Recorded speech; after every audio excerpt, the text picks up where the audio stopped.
High, আমি আশা। তো আগের ভিডিওতে আমি বলেছিলাম যে আমার মন ভরেনি, কারণ মন্দিরের গর্ভগৃহতে ঢুকতে দেয়নি। তো আমি 3:30টার সময় সকালবেলা উঠে চলে গেছিলাম, আর খুব ভালো করে দর্শন হয়েছে। আমি প্রায় 1 মিনিট মতো মন্দিরে ছিলাম, মানে যেখানে লোকেরা জাস্ট নর্মাল ছুঁয়ে চলে যাচ্ছিলো, আমি ওখানে ঘি অভিষেক করেছি, জল অভিষেক করেছি। আর তারপরে আমি বেরিয়ে এখানে মন্দিরের ভীমশিলাটা দেখছিলাম যে কি করে এতটা পারফেক্ট জায়গায় গিয়ে শিলাটা দাঁড়াতে পারে, আর মানে কতটা চমৎকার ঠাকুরের। আর তারপরে আমি খালি পায়ে ভৈরব বাবার মন্দিরে চলে গেছিলাম। তো যেহেতু ওখানে খুব ঠান্ডা, তো খালি পায়ে খুব পা পুরো ফ্রিজ হয়ে যাচ্ছিলো, তাও ঠাকুরের নাম করতে করতে চলে গেছি। আর ভৈরব বাবার যাওয়ার রাস্তাটা ভীষণই ছোট, একদম পাতলা। আর যেহেতু তখন পুরো কুয়াশা ছিল, নিচ থেকে কিছুই দেখা যাচ্ছিল না, তাও ওপরে গিয়ে অতটা মনে হয়নি। উপরে গিয়ে পুরোটাই রাস্তা দেখা যাচ্ছিল।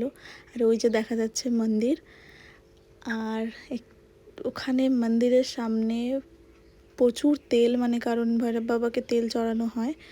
আর এখানে ভৈরব বাবার বাহনরা শুয়েছিল, যেটা কালো কুকুর। আর এখানে যতগুলো কুকুর আছে প্রত্যেক কটাই কালো, কারণ ভৈরব বাবার বাহন হচ্ছে কুকুর, আর তার মধ্যে কালো কুকুর বলা হয়।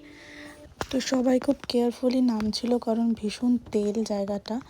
আর উপরে মন্দিরে পুরোটাই খালি, মানে ওপরে কোনো শেড নেই, তাই বৃষ্টি পড়লে পুরো তেলটা নিচে অবধিও যায়। তো আমি পাহাড় থেকে ফুল তুলে ঠাকুরকে পুজো দিয়েছিলাম। আর এবার আমি নামছিলাম, হাফ রাস্তা নেমে গেছি, তারপর নামার পরে এই মন্দিরটা দেখা যাচ্ছে। তো এখানে যেহেতু রেলিং নেই, তো কুয়াশা থাকলে ভীষণই অসুবিধা হয়। আর যারা উঁচুতে ভয় পায় তাদের তো নিচের দিকে তাকাতেই নেই। তো এই মন্দিরটা যাওয়ার জন্যও পিট্ঠু রয়েছে, পার হেড 500 টাকা নেয় যাতায়াত। তো যারা পারে না অত দূর হাঁটতে বা কুয়াশার জন্য যারা দেখতে পারছিল না, তারা পিট্ঠুতেই যাচ্ছিল। আর আবার আমি নিচে নেমে ভীমশিলার কাছে চলে গেছি। আমি জাস্ট অবাক হচ্ছিলাম ভীমশিলাটাকে দেখে। তো ওটাই আমি বলছিলাম যে এটুকু পাথর কি করে এতটা অ্যাকুরেট জায়গায় পৌঁছে গেছে, আর জলটাকে দুভাগ করে দিয়েছে। তো এবার নামার পালা, তাই মন্দিরটাকে আমি ভালো করে দেখে নিচ্ছিলাম। আমি জানি না আমার সাথে কি একটা অদ্ভুত শক্তি চলছিল, যে আমার প্রত্যেকটা জিনিস ভালো হচ্ছিল। আমি যখন নামলাম আমি 2টোর সময় নেমেছি, 3টের সময় ল্যান্ডস্লাইড হয়েছে, 8 জনের ক্ষতি হয়েছে, 2 জন মারা গেছে, আর 6 জনের চোট লেগেছে। পেছনে ছিল আমার মৃত্যু, কিন্তু সাথে চলছিল আমার মহাদেবের আশীর্বাদ, তাই আমি বেঁচে ফিরে এসেছি। আর এতটা কম সময় প্ল্যান করে যে এতটা ভালোভাবে দর্শন হবে, এটা এখনও বিশ্বাস হয় না। আর এটা হলো রুদ্রাক্ষের বীজ, যেটা এখানে খুব পাওয়া যায়।